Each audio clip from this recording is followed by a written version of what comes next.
हुकूमत और उसका ही प्रताप, युगों से युगों तक एक ही है राजा, महिमा के हाथ को उठा के गाएं सब जन।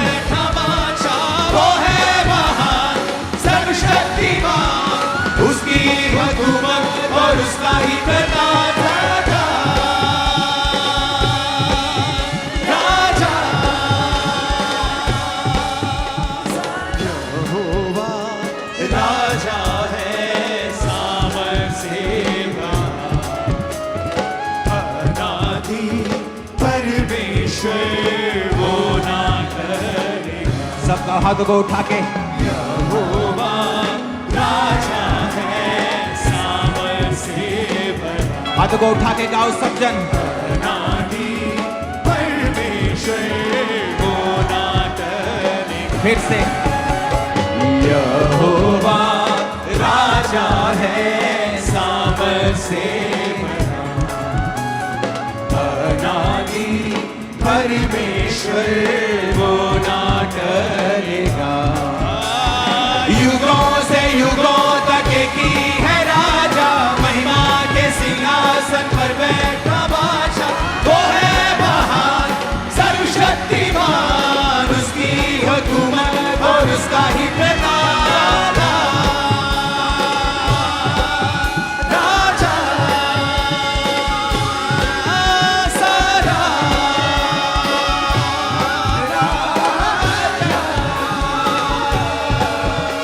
समंदर की लहरों से यहोवा है महान, पर्वत की ऊंचाई से ऊंचा यीशु नाम। अपने हाथों को उठाओ।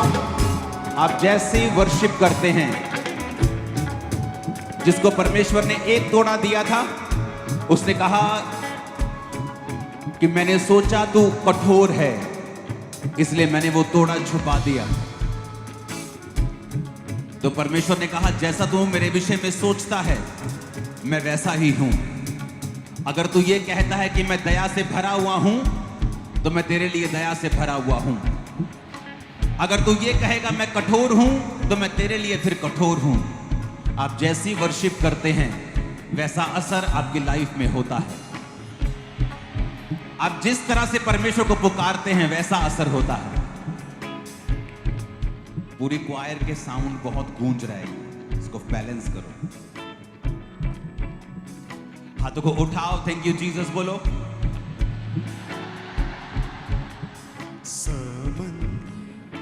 और फिर से कहो, आज मैं वर्शिप कर रहा हूं जैसा मैं परमेश्वर को समझता हूं, उन्हीं शब्दों से मैं वर्शिप करता हूं। युगों से युगों तक एक ही है राजा, महिमा के सिंहासन पर बैठा। युगों से युगों तक एक ही है राजा, महिमा के सिंहासन पर बैठा बादशाह। वो है महान सर्वशक्तिमान, उसकी हुकूमत और उसका ही प्रताप,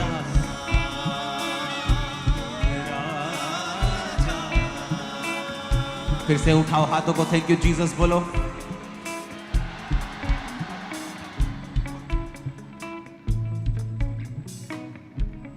हाथों को हिलाओ, थैंक यू जीसस बोलो।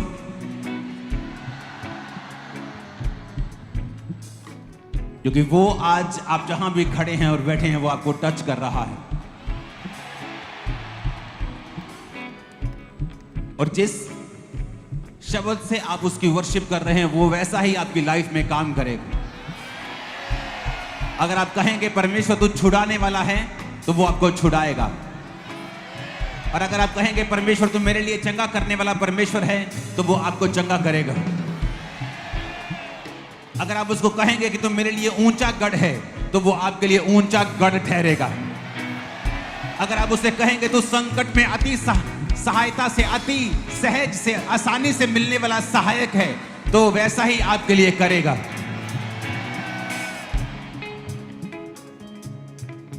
जिनको लगता है कि परमेश्वर मेरी गरीबी से खुश है और उन्हें कोई प्रॉब्लम नहीं, तो परमेश्वर फिर खुश है।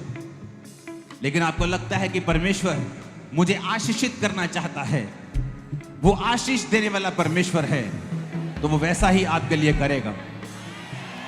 इसलिए उसने कहा था उस अंधे को कि तुझे क्या चाहिए। अब अंधे को क्या चाहिए? 2 आंखें। लेकिन वो चाहता था कि वो अंधा उसे बोले कि परमेश्वर मुझे आंखें चाहिए। तुझे क्या चाहिए परमेश्वर को बता। वर्शिप में वो कैसा है उसे बता। अपनी प्रार्थना को स्पेसिफिक, यानी सीधे तौर पर, सीधे शब्दों में क्लियर परमेश्वर के सामने रख। परमेश्वर का वचन ये कहता है।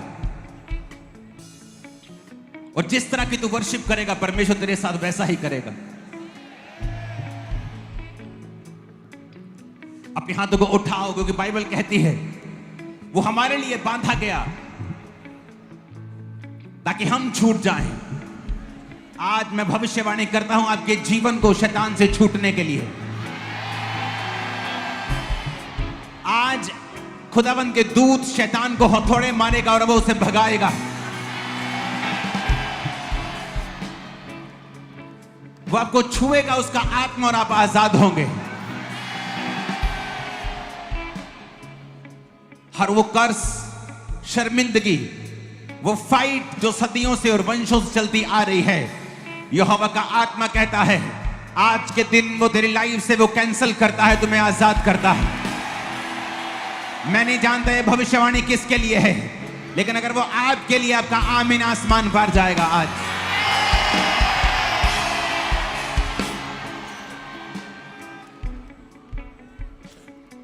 हर वो आत्मा जो परमेश्वर की ओर से नहीं है, आपकी जिंदगियों से आज से श्रापित हो जाए।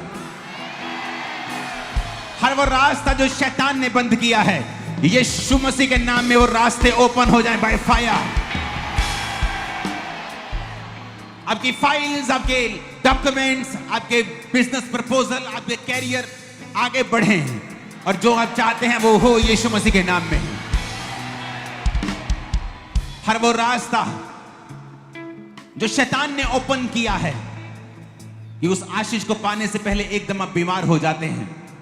आशीष आती है और चली जाती है, कुछ नया शुरू करने लगते हैं तो अटैक होता है। आज वो सारे रास्ते जो शैतान ने खोले हुए हैं, यीशु मसीह के नाम में, इस पवित्र पुलपिट से, जिस पुलपिट से मैं वफादार रहा हूं खुदावंद के साथ, उससे भविष्यवाणी करता हूं, वो सारे शैतानी रास्ते आज से बंद होते हैं यीशु मसीह के नाम में। और वो यहोवा तुम्हारे लिए उठ खड़ा होगा और तुम बड़े कामों को होता हुआ देखोगे यीशु मसीह के नाम में।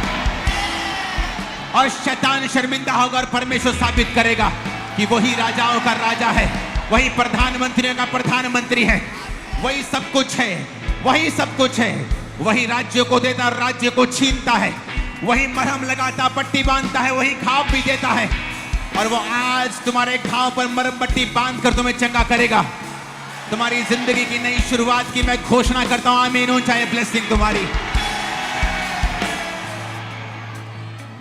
युगों से युगों तक एक ही है राजा, महिमा के सिंहासन पर बैठा बादशाह, वो है महा सर्वशक्तिमान, उसकी हुकूमत और उसका ही प्रताप सदा राजा। युगों से युगों तक एक ही है राजा, महिमा के सिंहासन पर बैठा बादशाह, वो है महान सर्वशक्तिमान। खुदावंद का आत्मा आपको टच कर रहा है, आपके फाइनेंस को। प्रदीप नाम के एक यंग लड़के को जो मैरिड है, खुदावंद का आत्मा तुम्हें टच करके तुम्हें छू रहा है। राइट नाउ पेन्स आप बहनों से गायब हो रही हैं। सब तरह की पेन्स परमेश्वर का आत्मा तुम्हें छू रहा है और आजाद कर रहा है। हार्मोनल रोग, खासकर जो बीपी, शुगर के साथ, थायराइड के साथ जुड़े हुए हैं, परमेश्वर का आत्मा एक आंधी को दिखा रहा है जो रोगों को बहा कर लेके जाएगी और फिनिश कर देगी हर एक रोग को। और यीशु मसीह के नाम में आप सब कलीसिया, आपके परिवारों को, आपके बिजनेस को, आपके कैरियर को मैं यीशु मसीह के लहू में छुपाकर आप पर गुड न्यूज की घोषणा करता हूं। बैड न्यूज कैंसिल करता हूं। आमीन। ऊंचा ये आशीष हमारी है चर्च। मैंने कहा आमीन। ऊंचा ये आशीष हमारी है। समंदर की लहरों से यहोवा है महान, पर्वत की ऊंचाई से यहोवा है महान, पर्वत की ऊंचाई से ऊंचा यीशु नाम। युगों से युगों तक एक ही है राजा, महिमा के सिंहासन पर बैठा बादशाह। वो है महान, सर्वशक्तिमान, उसकी हुकूमत और उसका ही प्रताप सदा।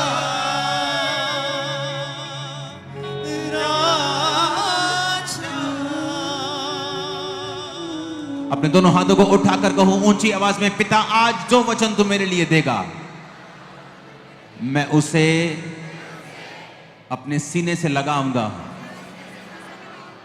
क्योंकि तेरा वचन तू ही है।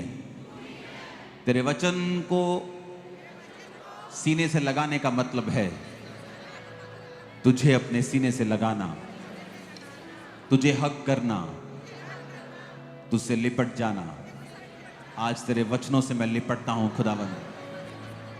ये मेरी शील्ड है, ये मेरा गढ़ है, ये मेरी ढाल है, ये मेरा ऊंचा गढ़ है।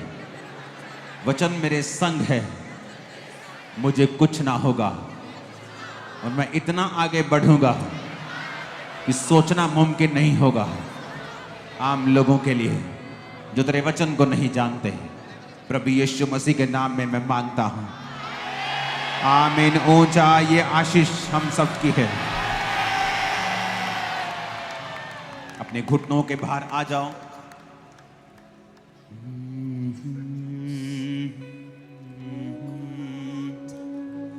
युगों से युगों तक एक ही है राजा, महिमा के सिंहासन। अपनी बाइबल को उठाओ, खुदा से बात करो। परमेश्वर आज जो कुछ मैं सुनूंगा मैं उसे मानूंगा और फलों को लेके आऊंगा।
अपने हाथों को उठाकर खुदाबंद से कहो, परमेश्वर आज मैं वायदा करता हूं जो मैं सुनूंगा मैं फलों को लेके आऊंगा। अपने हाथों को उठाओ, मांगो सब जन।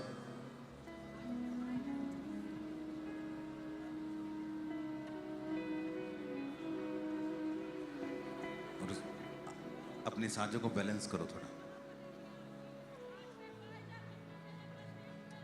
तुम्हारे भी कान हैं, तुम भी समझ सकते हो।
प्रभु यीशु मसीह के सामर्थी नाम में हम मांगते हैं। जितनी ताकत है हाथों में तारीफ कर दो खुदा भाई।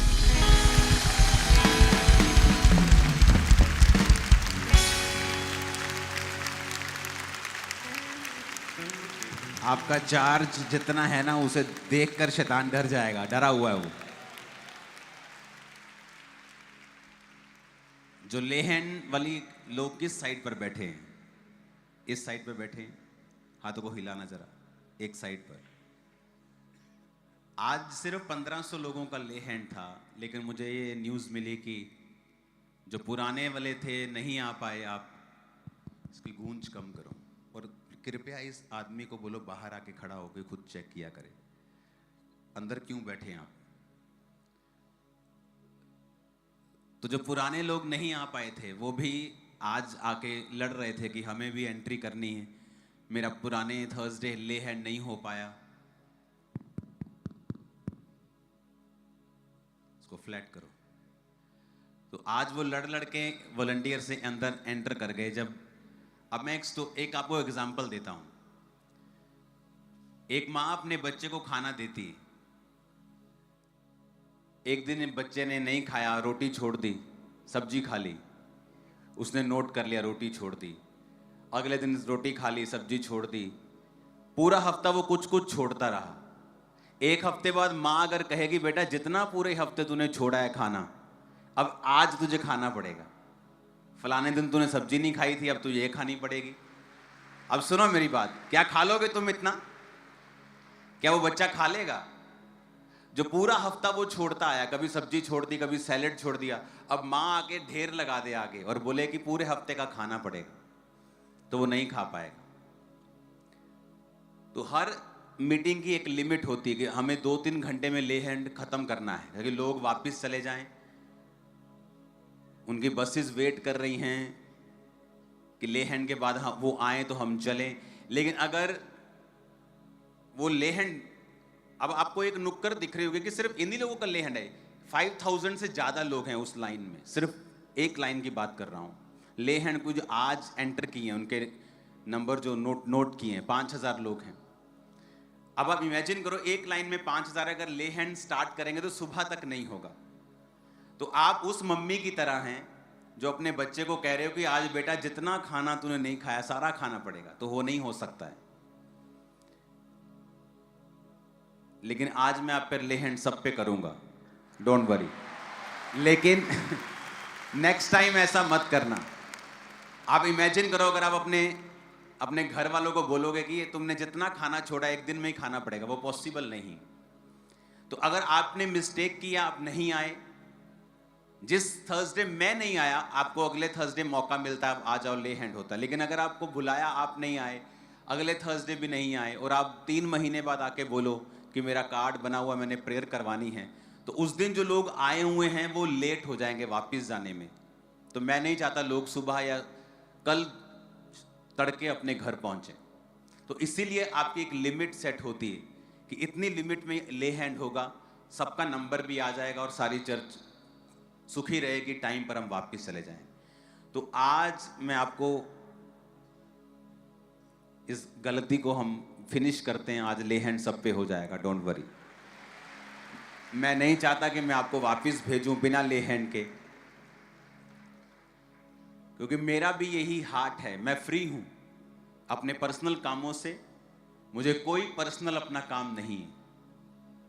मेरा काम सिर्फ आप लोग हो, दैट्स इट।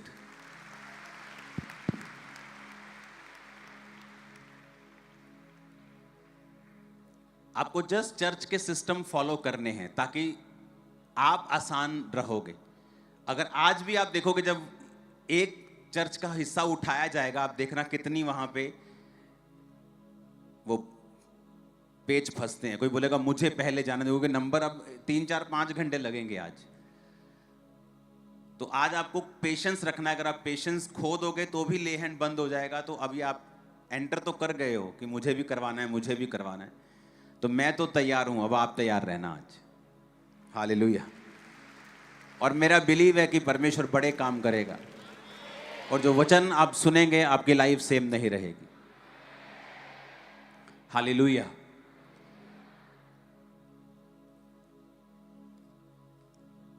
एक पावर है, वो पावर है सफरिंग्स की। क्रिश्चियनिटी में हम मिरेकल्स की बात करते हैं, हम हीलिंग्स की बात करते हैं, हम ब्लेसिंग्स की बात करते हैं, हम आशीषों की बात करते हैं, लेकिन हम सफरिंग्स की बात नहीं करते, क्योंकि लोगों को सुनना यह पसंद नहीं।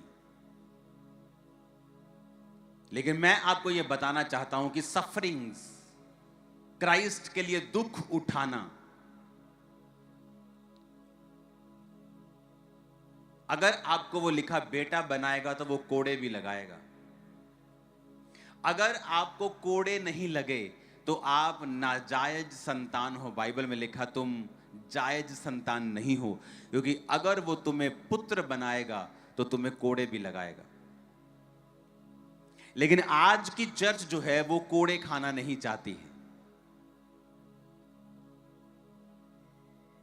इसका डिले खत्म करो।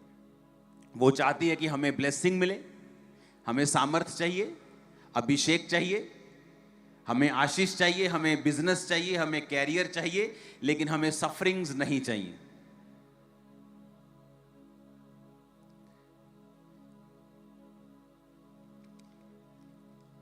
पौलुस कहता है अपने स्पिरिचुअल सन तीमुथियुस से, 2 तीमुथियुस 1 उसकी 8 आयत में, इसलिए हमारे प्रभु की गवाही से और जो मुझसे जो उसका कैदी हूं लज्जित ना हो, पर उस परमेश्वर की सामर्थ के अनुसार सुसमाचार के लिए मेरे साथ दुख उठा।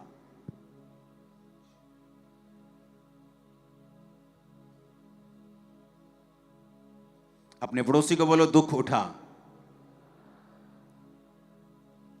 यहां पौलुस कह रहा है अपने स्पिरिचुअल सन से कि मेरे साथ दुख उठा। अपने पड़ोसी को बोलो दुख उठा। 9 आयत कहती, जिसने हमारा उद्धार किया और पवित्र बुलाहट से बुलाया, और वह हमारे कामों के अनुसार जो मसीह यीशु में सनातन से हम पर हुआ है। फिर से पढ़ेंगे इस आयत को, 9 आयत सब पढ़ेंगे। बोलो, जिसने हमारा उद्धार किया और पवित्र बुलाहट से बुलाया, और ये हमारे कामों के अनुसार नहीं, पर उसके उद्देश्य और उस अनुग्रह के अनुसार है जो मसीह यीशु में सनातन से हम पर हुआ है। आमीन। 12 आयत में लिखा है, इस कारण मैं इन दुखों को भी उठाता हूं पर लजाता नहीं, क्योंकि मैं उसे जिस पर मैंने विश्वास किया है जानता हूं, और मुझे निश्चय है कि वह मेरी धरोहर की उस दिन तक रखवाली कर सकता है। जो खरी बातें तूने मुझसे सुनी हैं उनको उस विश्वास और प्रेम के साथ जो मसीह यीशु में हैं अपना आदर्श बनाकर रख, और पवित्र आत्मा के द्वारा जो हम में बसा हुआ है इस अच्छी धरोहर की रखवाली कर। पौलुस कहता है इस धरोहर की, कौन सी धरोहर? कि तुम अनंत जीवन पा चुके हो। अगर तुमने मसीह को कबूल किया है तो तुमने अनंत जीवन को पाया है और तुम स्वर्ग के वासी हो। कहता अगर तुम स्वर्ग के वासी हो, तुमने अनंत जीवन को पा लिया है, तो पवित्र आत्मा के द्वारा इस धरोहर की, इस मिरास की रखवाली करनी है। और कहता सुसमाचार के लिए मेरे साथ दुख उठाना है। परमेश्वर अपने बच्चों को डिसिप्लिन करने के लिए उन्हें परीक्षाएं देता है। कई बार वो परीक्षा देता है जब आप उससे दूर हटने लगते हैं, तो वो आपको परीक्षा देता है और उस परीक्षा के बाद वो आपको अपने नजदीक फिर से करता है। या अगर आप परमेश्वर के करीब हैं और परमेश्वर आपको अगले लेवल पर लेके जाना चाहता है, तो भी वो आपको परीक्षा देता है और आपको दुख उठाने के लिए कहता है।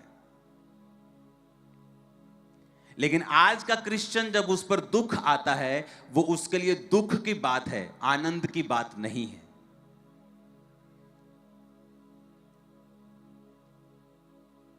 अगर आप क्राइस्ट के लिए दुख उठाएंगे तो आप होंगे जो मसीह के असली हकदार होंगे।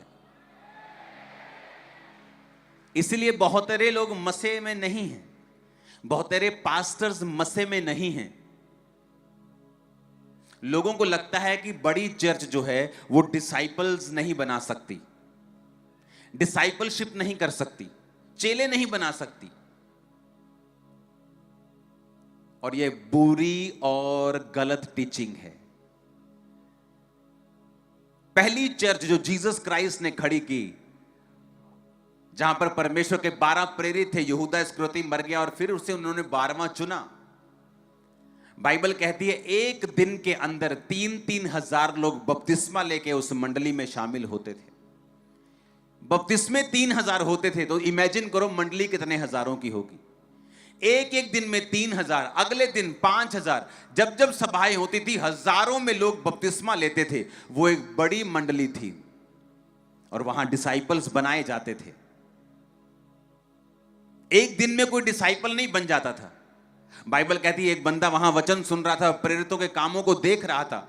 उसके मन में आया कि मैं भी परमेश्वर के दान में काम आऊंगा, और अपनी प्रॉपर्टी को बेचकर प्रेरितों के पांव में रख दिया। और वही आगे चल के खुद प्रेरित बना, वो भी डिसाइपल बना। बहुत से लोग उनमें से चुने गए। बाइबल कहती है जब चर्च बढ़ गई तो यूनानी भाषा बोलने वाले कुड़कुड़ाने लगे कि हमारी विधवाओं का ध्यान नहीं रखा जा रहा है, इनके लिए खाने पानी का इंतजाम नहीं है, चर्च सो मच बिजी है, हमारा खाना पानी भी नहीं हो रहा है। तो वचन कहता है कि प्रेरितों ने कहा हम इस काम में नहीं जाएंगे, तुम 7 मनुष्यों को चुन लो जो खाने और पानी के ऊपर रहेंगे, पर हम प्रार्थना और वचन की सेवकाई में ही लगे रहेंगे। और वचन कहता है उन्होंने 7 मनुष्यों को चुना जो आत्मा से भरपूर थे, जिन्होंने लंगर की सेवकाई को किया, और वो भी लोग आगे चल के परमेश्वर के डिसाइपल बने। स्तिफनुस उनमें से एक था जो परमेश्वर के लिए शहीद हुआ था। तो बात चर्च बड़ी या छोटी की नहीं है, बात यह है कि क्या वो पवित्र आत्मा के द्वारा चल रही है। क्या वो चर्च सफरिंग्स के लिए तैयार है, क्या वो दुखों को सहने के लिए भी तैयार है कि नहीं, क्या वो परीक्षाओं को सहने के लिए भी तैयार है कि नहीं। वचन कहता है क्राइस्ट 12 साल की उम्र में ये जानते थे कि उन्होंने परमेश्वर के लिए वो आए हैं, इसलिए अपने माता और पिता को बोला कि मुझे अपने पिता के घर में होना जरूरी है। जब उसके माता पिता उसे ढूंढने के लिए 3 दिन लगातार घूमते रहे, और वो कहां मिला? परमेश्वर के घर में। लेकिन बाइबल कहती कि प्रभु यीशु मसीह ने भी दुख उठाकर आज्ञाओं को मानना सीखा। लेकिन आज का विश्वासी दुख उठाना नहीं चाहता, उसका साथ 6-7 साल भी वो दुखों में निकाल ले, उसे लगता है कि परमेश्वर है ही नहीं है। नहीं तो इतने साल से परमेश्वर मेरे जीवन में काम नहीं कर रहा होता। उसकी फैमिली बैकस्लाइड हो जाती है। और शायद इसीलिए वचन कहता है कि परमेश्वर तुम्हें प्रेरितों के और भविष्यद्वक्ताओं की एग्जाम्पल देगा कि उनके जीवन को देखकर तुम परमेश्वर में समझना। क्योंकि मसीह में आए हुए मुझे 1 दशक हो गया था, 10 साल हो गए थे, और कुछ प्रार्थनाएं ऐसी थी कि मुझे लगता था कि 1 इंच का भी उनमें फर्क नहीं पड़ा। परमेश्वर ने मेरी प्रार्थना को नहीं सुना, कोई फर्क नहीं था लाइफ में, कई मसलों में। लेकिन जब परमेश्वर काम करने पे आता है, वो करता है, लेकिन तब तक वो आपको यही रियलाइज करवाता है कि अगर वो आपका काम नहीं करता और आप दुखों में और सफरिंग्स को सहते हुए आगे बढ़ रहे हैं, तो क्या फिर भी आप यीशु मसीह के लिए दुखों को सह सकेंगे, या आप सहना चाहते हैं, या आप सिर्फ अपने पिता की प्रॉपर्टी को चाहते हैं, अपने पिता को नहीं चाहते। कुछ बच्चे होते हैं अपने पिता की प्रॉपर्टी से प्यार करते हैं, पिता मुझे प्रॉपर्टी दे दे, अपना बैंक बैलेंस दे दे, लेकिन जब पिता बीमार होता है उसकी टेक केयर करना वो नहीं चाहते। लेकिन पिता की अच्छी अच्छी चीजों को सब चाहते हैं, पर सेवा करना नहीं चाहते, टाइम देना नहीं चाहते, सफर नहीं करना चाहते। आज क्रिश्चियंस हैं जो परमेश्वर से ब्लेसिंग चाहते हैं, बरकत चाहते हैं, उनके बच्चों की जिंदगी में काम हो जाए, उनके बच्चों की लाइफ में काम हो जाए। लेकिन जब परमेश्वर उनको दुख उठाने के लिए कहता है, वचन कहता है, परमेश्वर का पौलुस दास कहता है कि मैं दुखों को उठाता हूं, लजाता नहीं हूं। कहता मैं शर्मिंदा नहीं होता हूं कि परमेश्वर के कारण मैं दुख उठा रहा हूं, इस बात से मैं शर्मिंदा नहीं हूं। क्योंकि सफरिंग्स जो आप क्राइस्ट के लिए उठाते हैं, ये वो सफरिंग्स नहीं हैं जो आपने अपनी जिंदगी में ऐसे ही उठाई हैं कि आपको बुरा पार्टनर मिल गया, आपने सफरिंग्स को देखा है, या आपने कोई गरीबी की सफरिंग्स को, दुखों को देखा है। लेकिन जब आप मसीह में दुखों को उठाते हैं तो वो दुख आपको नेक्स्ट लेवल के लिए तैयार करते हैं, वो दुख आपको परमेश्वर के करीब करते हैं। कई बार जब आप वचन सुनते हुए भी, वचन को जानते हुए भी प्रार्थना में नहीं होते, तो कई बार परमेश्वर दुखों को अलाउ करता है कि वो आपकी जिंदगी में जाएं। फिर वो दुख, वो बीमारी फिर दवाई से हील नहीं होती, वो फ्रस्ट्रेटिंग टाइम होता है, और फिर परमेश्वर बताता है कि तुझे मेरे करीब रहना है। कई बार वो दुखों को अपने करीब करने के लिए आपको इस्तेमाल करता है। कई बार आप करीब होते हैं, प्रार्थना पूरी होती है, फिर भी वो दुखों का इस्तेमाल करता है ताकि आपको उसके बाद एक नए लेवल पे, एक नेक्स्ट लेवल पे लेके जा सके। क्योंकि नेक्स्ट लेवल पे लेके जाना भी पॉसिबल नहीं है अगर आप 9th में हैं, और अगर आप परीक्षा नहीं देंगे तो आप 10th में कभी नहीं हो सकते हैं। आपको परीक्षा के बाद ही अगली क्लास में जाना पड़ता है, और परमेश्वर के किंगडम में, परमेश्वर की यूनिवर्सिटी में आपको हर परीक्षा पास करके अगले लेवल पे जाना होता है। उसकी यूनिवर्सिटी में कोई शॉर्टकट नहीं है, आपको हर एक कोर्स लेना पड़ता है और उसे पूरा करना पड़ता है। और अगर आप परमेश्वर के बलवंत हाथ के नीचे दीनता से रहते हैं और आप परमेश्वर में दुखों को उठाते हुए चलते हैं, फिर आपकी लाइफ कंपेयर नहीं हो पाएगी, वो इतनी ब्लेस्ड और इतनी ऊंचाई पे होगी। अभी आप पे निर्भर करता है आप क्या चाहते हैं। क्योंकि आज का विश्वासी जो है वो सफरिंग्स को उठाना नहीं चाहता है, वो नहीं चाहता वो सफरिंग्स को उठाए। इब्रानियां 12 उसकी 5 में लिखा है, तुम उस उपदेश को जो तुम्हें पुत्रों के समान दिया जाता है भूल गए हो। हे मेरे पुत्र, प्रभु की ताड़ना को हल्की बात ना जान।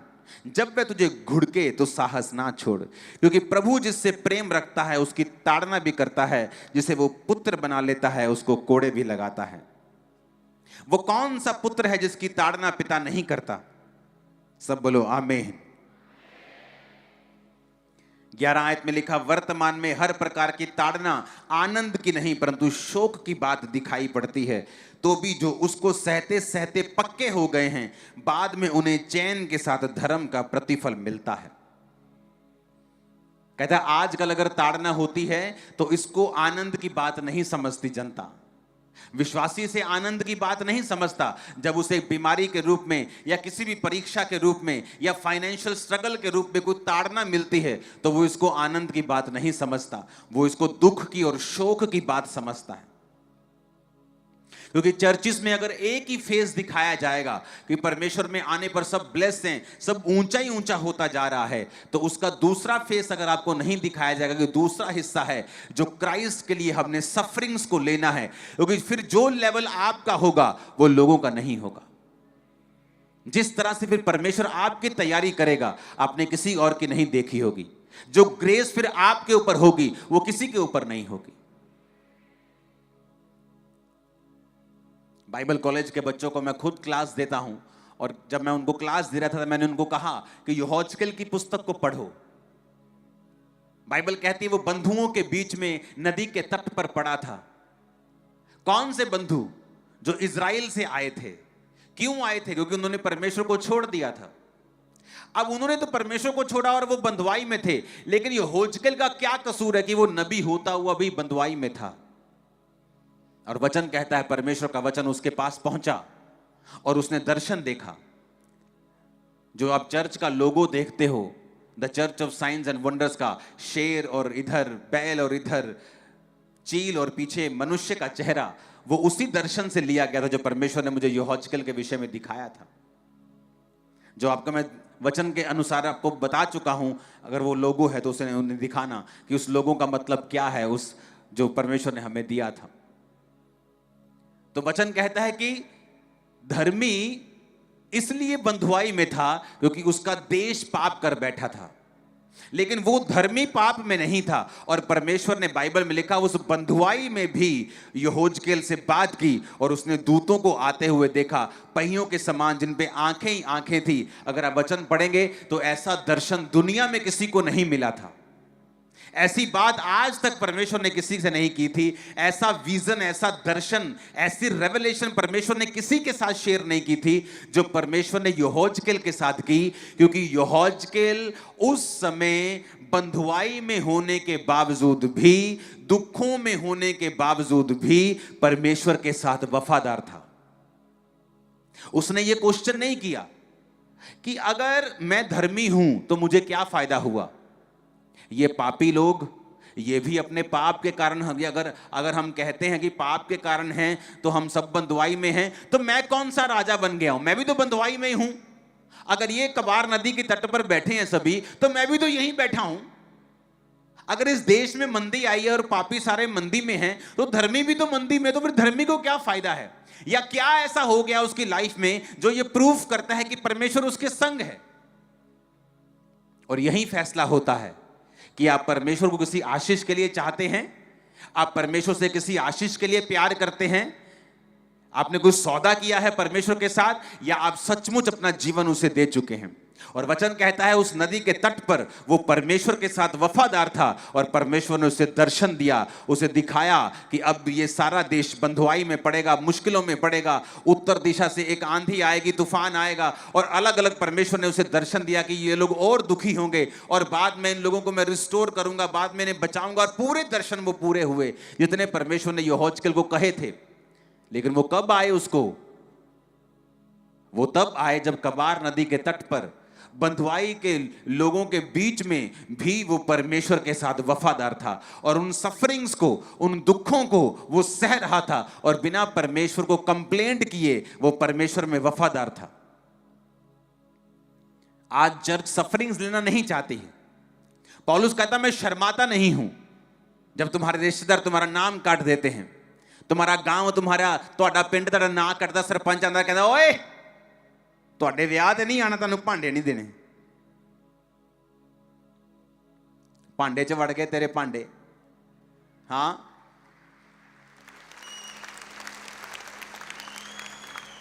परमेश्वर कहता लजाना नहीं है, शर्मिंदा नहीं होना है, बल्कि इसको आनंद की बात समझना है।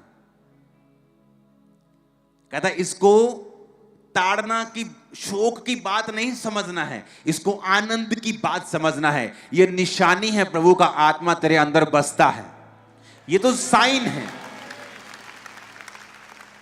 लेकिन वचन कहता है आज का जो विश्वासी है वो चर्च में आशीष लेने के लिए जाता है, लेकिन वो ताड़ना वाला हिस्सा नहीं लेना चाहता। वो अपने बाप को कहता है कि प्रॉपर्टी प्रॉपर्टी मुझे दे दे, लेकिन सेवा सेवा मेरे छोटे भाई को दे दे, अच्छा अच्छा मुझे दे दे, और जो बुरा बुरा है वो मेरे दूसरी बहन को दे दे। आशीष मुझे मिलनी चाहिए, मैं आमीन बोलूंगा, मुझे बरकत मिलनी चाहिए, हाँ, लेकिन यीशु मसीह के नाम के कारण मुझे अगर दुख मिलता है तो वो मेरे लिए शौक की बात है। तो परमेश्वर कहता है क्या तुम्हारा संसारिक पिता तुम्हारी ताड़ना नहीं करता? अगर वो तुम्हारी ताड़ना करता है तुम्हें सुधारने के लिए, तो क्या ये अच्छी बात नहीं है कि स्वर्गीय पिता तुम्हारी ताड़ना करे? क्योंकि वो देखता है, अगर वो तुम्हारी ताड़ना नहीं करेगा तुम आगे नहीं बढ़ सकते। जो फ्यूचर में चैलेंजेस हैं, जो फ्यूचर में प्रॉब्लम्स हैं, जो फ्यूचर में इकोनॉमिक चीजें हैं, उनके लिए आप कभी तैयार नहीं होंगे अगर परमेश्वर आपको अभी से दुखों में तैयार नहीं करेगा तो। हालेलुया। तो आज की चर्च को यह भी समझना है कि द सफरिंग्स जो हैं, जो क्राइस्ट की थी, जो एक विश्वासी की भी हैं, वो भी आपके जीवन का एक हिस्सा है। अगर वो आपकी लाइफ में है कि जीसस के नाम के कारण अगर आप सफरिंग्स में हैं, दुखों में हैं, तो उसको आनंद की बात समझें, क्योंकि वो आपको स्ट्रॉन्ग करके नेक्स्ट लेवल पे ले जाने की तैयारी कर रहे हैं। आप प्रभु से पहले अधिक करीब होंगे, आप परमेश्वर के और नजदीक होंगे, और अच्छी तरह प्रभु को आप समझ पाएंगे, आपकी लाइफ और आसान होगी। आमीन। ऊंचा चाहिए मेरे को चर्च। हालेलुया। वचन कहता है जो उसको सहते सहते पक्के हो गए हैं, बाद में 11 आयत में लिखा, उन्हें चैन के साथ धर्म का प्रतिफल मिलता है। भाई साहब, वो प्रतिफल बहुत से धनी बाबुओं के पास नहीं है। जो बहुत धनी हैं, पूरा एरिया खरीद सकते हैं आपका, लेकिन वो प्रतिफल नहीं है, चैन वाला, धर्म का प्रतिफल, चैन का प्रतिफल उनकी लाइफ में नहीं है। पर परमेश्वर कहता है अगर तुम दुख सहते सहते पक्के हो गए हो, तुमने अपने आप को बता दिया है, तुम्हारे शरीर को यह मालूम हो चुका है, तुमने परमेश्वर में मेंटल, स्पिरिचुअल, फिजिकल, फाइनेंशियल, हर तरह का सफरिंग्स तुमने सह ली है, तुम सहते सहते पक्के हो गए हो, फिर कहता तुम्हें धर्म के साथ चैन का प्रतिफल भी मिलेगा, चैन के साथ धर्म का प्रतिफल मिलेगा। और यह बहुत बड़ी बात है। प्रतिफल वो होता है जब आप प्रार्थनाएं करते रहते हैं और आपको फल नहीं मिलता, लेकिन प्रतिफल का मतलब होता है कि जितनी मेहनत तुमने की है उसका पूरा हिस्सा तुम्हें मिलेगा। जब तुम दुखों में थे, जब तुम मुश्किलों में थे, जब तुम परीक्षाओं में थे और तुमने जितनी प्रार्थनाएं की थी, परमेश्वर कहता उन सब प्रार्थनाओं का प्रतिफल भी मैं तुम्हें दूंगा। और हो सकता है कि 10 साल के बाद वो इतना बड़ा प्रतिफल दे कि 11वें साल आपके पास हजारों सालों की आशीष हो। वो रखता नहीं है, वो रख नहीं सकता। तुम बो सकते हो, वो तुम्हें ज्यादा देगा। दाऊद ने बोया, परमेश्वर ने सुलेमान को इतना दिया, किसी के पास इतना नहीं था। इतिहास की कुछ स्टोरियां झूठी हैं कि फलाना व्यक्ति सबसे अमीर था दुनिया का, पता नहीं कौन किसका नाम लेते, मानसा किसका नाम लेते। डॉक्यूमेंटेड है, सुलेमान से अधिक अमीर कोई राजा आज तक नहीं हुआ। डॉक्यूमेंटेड है ये। इतना सोना, इतना उसका जो वैभव था इतना ज्यादा था।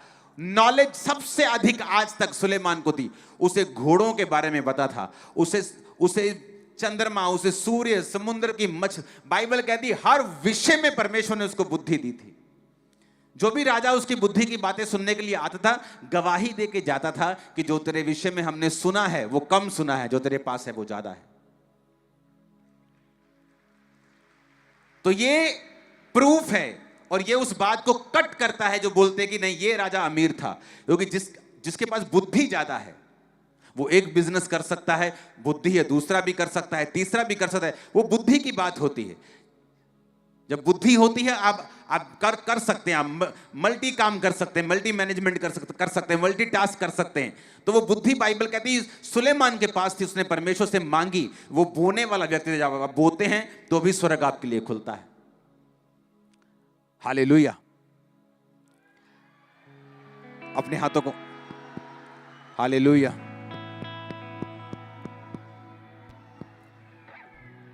अपने हाथों को उठाओ अपने हाथों को। फिर से कहो, खुदावन आज मैं जो कुछ सुन रहा हूं मैं उसे मानूंगा। फिर से कहो ऊंची आवाज में। और जब मेरी ताड़ना होगी मैं रोऊंगा नहीं। आमीन। दूसरा कुरिन्थिया 1 उसकी 4 आयत में लिखा, वह हमारे सब कलेशों में शांति देता है ताकि हम उस शांति के कारण जो परमेश्वर हमें देता है उन्हें भी शांति दे सकें जो किसी प्रकार के कलेश में हैं। सब बोलो आमीन। क्या कह रहा है परमेश्वर? कहता वो सब कलेशों में हमें शांति देता है ताकि हम उस शांति के कारण जो परमेश्वर हमें देता है दूसरों को शांति दे सके। आज जब लोग मेरे पास आके बोलते हैं कि मैं 7 साल से परीक्षा में हूं, और अगर खुद मैं परीक्षा में ना रहा होता मैं सोच में पड़ जाता, ओ अच्छा 7 साल से तुम्हारा काम नहीं हुआ, 7 साल से तुम दुखों में हो, और शायद मैं भी डाउट करने लगता प्रभु पे। लेकिन बाइबल कहती है जब वो आपको तैयार करता है, आपकी ट्रेनिंग करवाता है। तो मेरी ट्रेनिंग परमेश्वर ने कराई कि सालों साल बिना प्रार्थना के उत्तर से भी क्या मैं परमेश्वर के साथ वफादार हूं। और एक दिन आता है जब वो आपका पूरा हिसाब किताब बराबर कर देता है। तो जब मैं लोगों के सामने बैठता हूं मुझे पूरा कॉन्फिडेंस होता है कि डोंट वरी, वो जवाब देगा, और ऐसा देखा कान खुले रह जाएंगे और आंखें खुली रह जाएंगी। Don't worry. आमीन। तो ये मुझे मालूम होता है क्योंकि मेरा ये पर्सनल एक्सपीरियंस है। और वचन भी क्या कहता है कि हमें इसीलिए शांति मिली है कि हम दूसरों को शांति दे सकें। हम इसीलिए कलेश में से होकर निकले और फिर हमने शांति पाई ताकि दूसरे जो कलेशों में से होकर निकल रहे हैं हम उन्हें शांति दे सकें। कलीसिया, अगर आप सफरिंग्स के लिए तैयार नहीं हैं, अगर आप ये हिस्से को सुनना नहीं चाहते हैं, तो आपने अभी क्रिश्चियनिटी को जप्फी नहीं डाली है, आपने उसे हग नहीं किया है, आप उससे लिपटे अभी नहीं हैं। आप अधूरी जानकारी के साथ चल रहे हैं जो बहुत ज्यादा डेंजरस होती है। लेकिन हमारी सफरिंग्स दूसरों की तरह नहीं है। सफर दूसरे भी करते हैं, दुख दूसरे भी उठाते हैं, लेकिन वचन कहता है तुम्हारा दुख तुम्हें आगे बढ़ाने के लिए, अलग लेवल पे लेके जाने के लिए, तुम्हें परमेश्वर के करीब करने के लिए, तुम्हारी लाइफ की एक बड़ी गवाही को पैदा करने के लिए, तुम्हें दुनिया से अलग करने के लिए और ऐसी ब्लेसिंग देने के लिए जो किसी के पास नहीं होगी, वो इसलिए आता है। आमीन। मेरे को खड़कने वाला चाहिए चर्च। Hallelujah, hallelujah.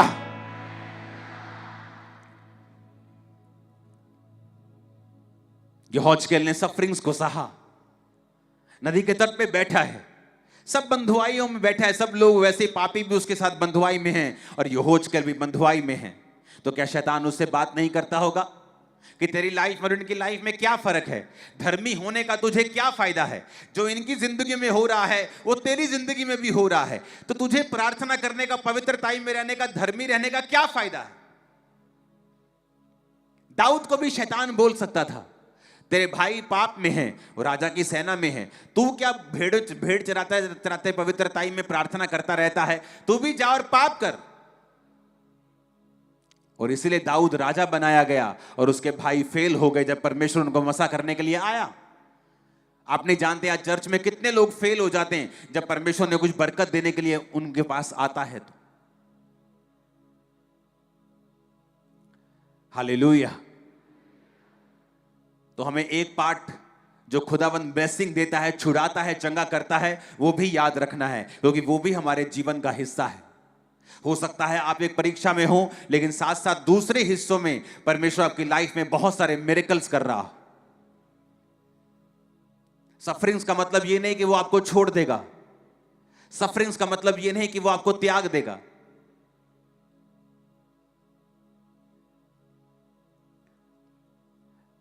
हमारी लाइफ में ऐसी बड़ी गवाहियां हैं कि परमेश्वर ने एक बड़ा काम करने से पहले हमारी लाइफ में दुखों में से हमें निकाला है।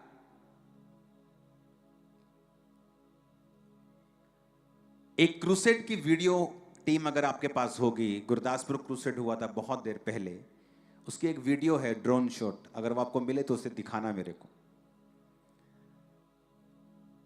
अपने पड़ोसी को बोलो, बोलो ध्यान से सुन, दुखों को तुच्छ मत समझ, मसीह के कारण निंदित होने को एक बड़ा भंडार समझ।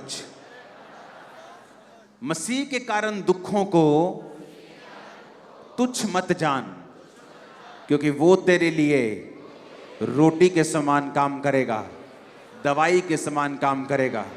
तुझे वो आगे बढ़ाएगा, तेरी इज्जत को बढ़ाएगा, तुझे अब के जीवन के लिए और अनंत जीवन के लिए तैयार करेगा। आप और आपके बच्चे हमेशा अनंत जीवन के लिए तैयार रहें और शैतान की सारी योजनाएं यीशु के नाम से जाती रहें। Hallelujah, hallelujah. अगर वो वीडियो तैयार हो तो जल्दी उसे चलाना। इस वीडियो को हम देखेंगे। ये प्रभु ने मुझसे अभी कहा आपको दिखाने के लिए, इसे देखेंगे। ये गुरदासपुर का क्रूसेड है, उसकी वीडियो है, आप देखना। बहुत से लोग लाखों को कभी समझते नहीं, उन्हें लगता है कि ये लाखों हैं। रियल लाखों में जो होते हैं ना, वो आपको ड्रोन में भी दिखाई नहीं देते। ये रियल शॉट है ड्रोन का, और ये खत्म नहीं होगा। मैं आपको टेस्टिमनी देता हूं।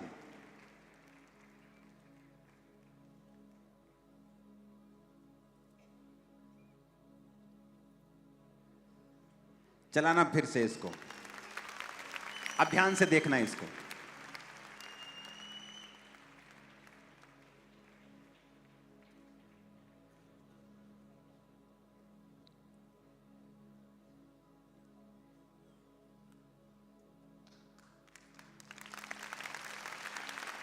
ओके, सुनो मेरी बात ध्यान से। अब सबको गैदरिंग दिखती है। मैं आपको बता रहा हूं, ये सबसे बड़े क्रूसेड्स में से आपको एक मिलेगा इंडिया के। सुनो मेरी बात, सबको गैदरिंग दिखती है कि रियल लाखों में गैदरिंग किसे कहते हैं, वो ड्रोन शॉट आपको दिखाता है। इस क्रूसेड पे जब मैं जा रहा था, अभी हम घर से निकलने वाले हैं, मुझे सुबह मालूम होता है कि मेरी बेटी को बुखार चढ़ गया।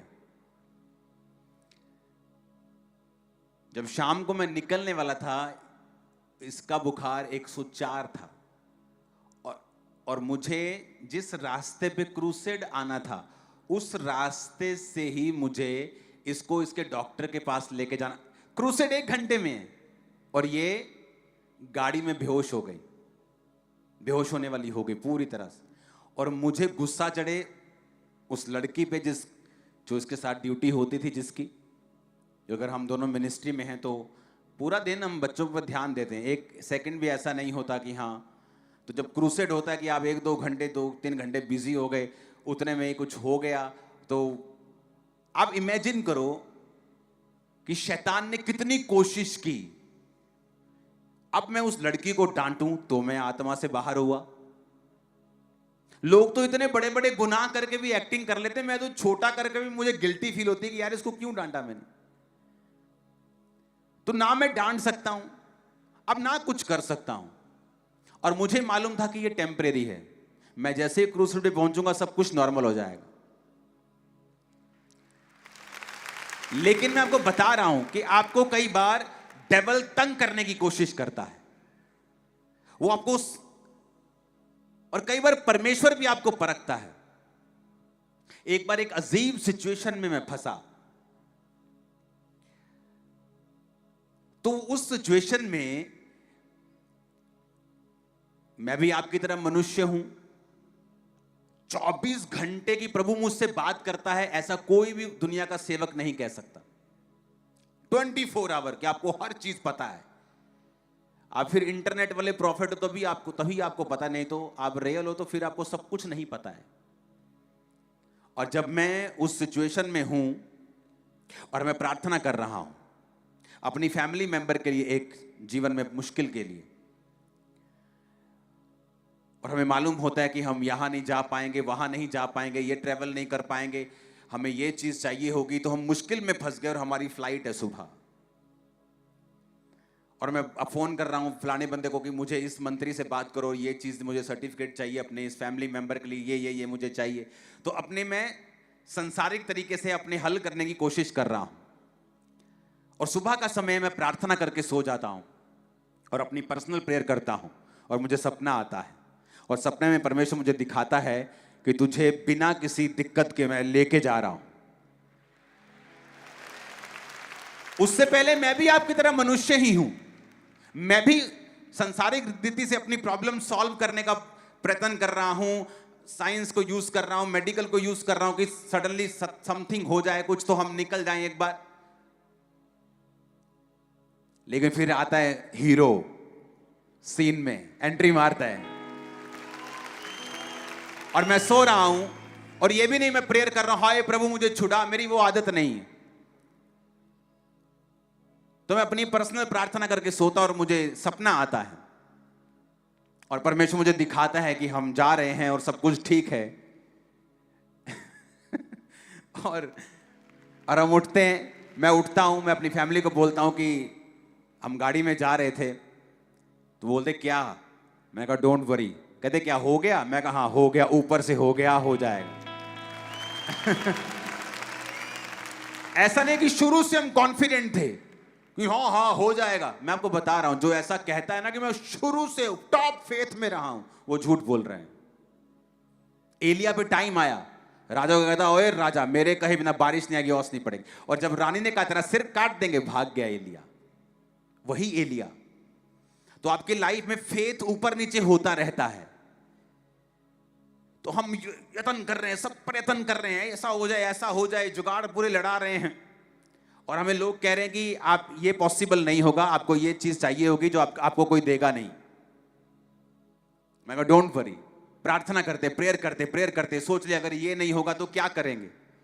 और मैं सो जाता हूं, और जैसे ही सोता हूं, मैं आपको बता दूं मुझे ज्यादा सपने नहीं आते, लेकिन जब आता है फिर वो ऐसा आता है कि शैतान तड़पता, पूरा तड़पता है फिर बाद में। और मुझे सपना आता है कि ये सारा काम जो हमने, जिसके लिए हम शारीरिक रूप से ट्राई कर रहे थे, परमेश्वर ने वो रास्ता खोल दिया। और हम गाड़ी में जा रहे हैं, अपनी फैमिली को बोलता हूँ, कहते क्या? मैंने कहा मैंने सपना देखा, आज सुबह गाड़ी में चढ़ने से पहले ये खुदावंद ने हमारे काम को कर दिया है। और आप इमेजिन करो, परमेश्वर ने लोग अंधे कर दिए, अथॉरिटीज अंधी कर दी, अपना काम परमेश्वर ने मेरे जीवन में किया, और हम वापिस यहाँ पे थे। और मैं आपको बता रहा हूँ खुदावंद बहुत बड़े बड़े काम करता है, बहुत बड़े बड़े काम करता है। सफरिंग्स जब आए तो दुख ना मनाएं, ताड़ना को दुखी होने का कारण ना बनाएं कि आप दुख और आपका मुंह उतरा हुआ है। बाइबल कहती है इसे आनंद की बात समझें। अगर तो आपके जीवन में ताड़ना इसलिए आई होगी आप प्रार्थना नहीं करते और परमेश्वर फिर एक दुख की एंट्री करवाता है, तो वो भी अच्छी बात है।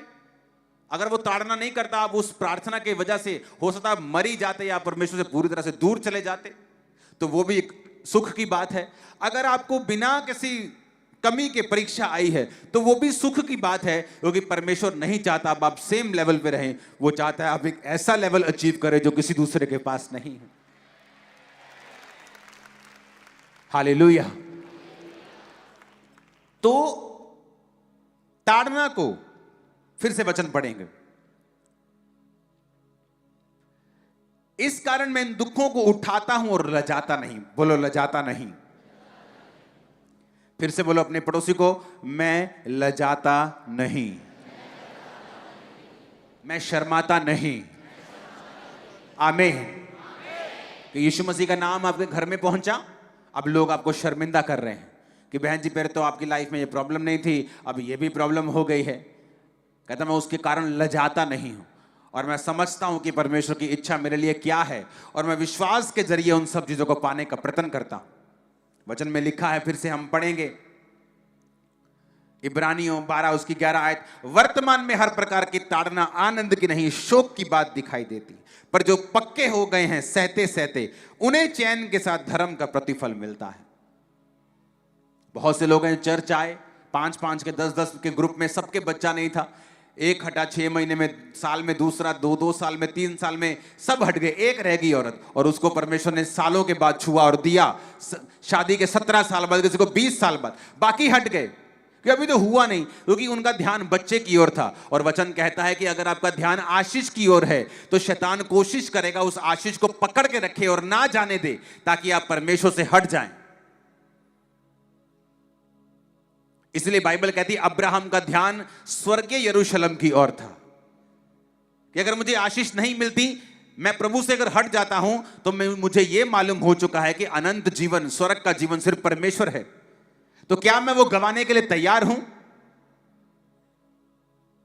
अगर आपका ध्यान आत्मिक होगा तो लाइफ में शरीर की बरकतें भी इतनी होंगी जो आम लोगों के पास नहीं होंगी। आमीन।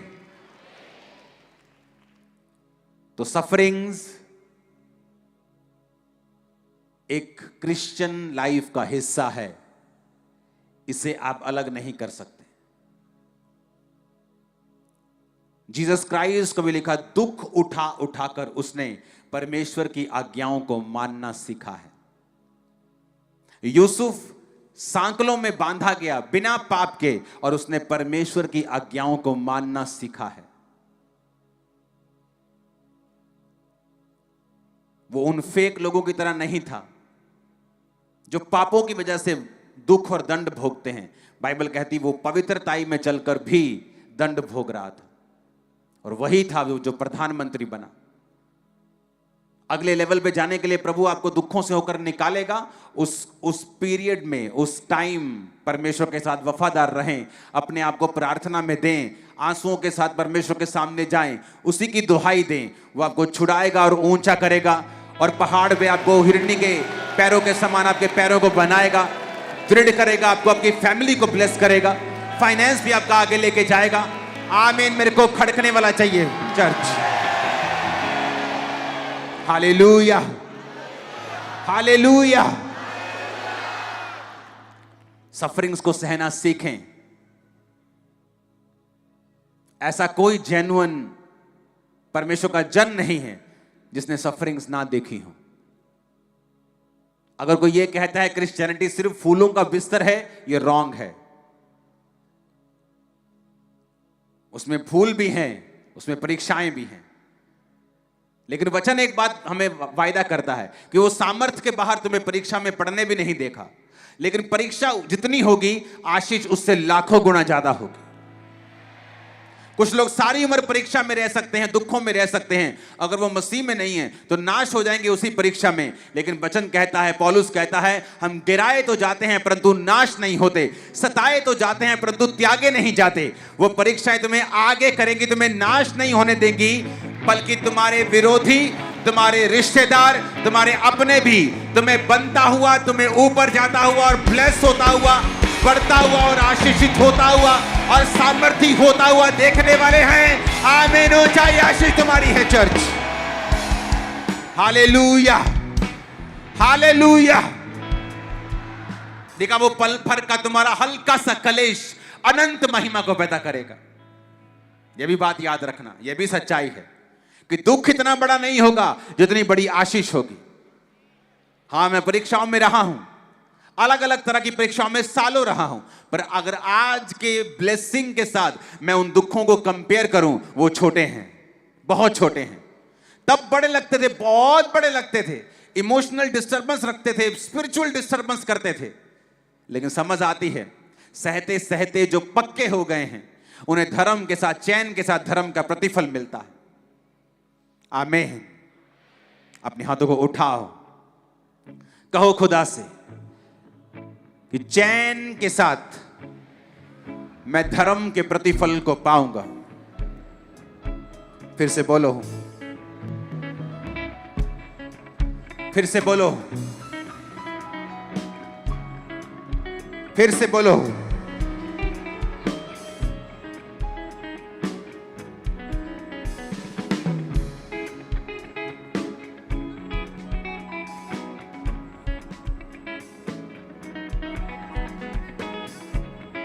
हिलाओ अपने हाथों को, थैंक यू जीसस बोलो।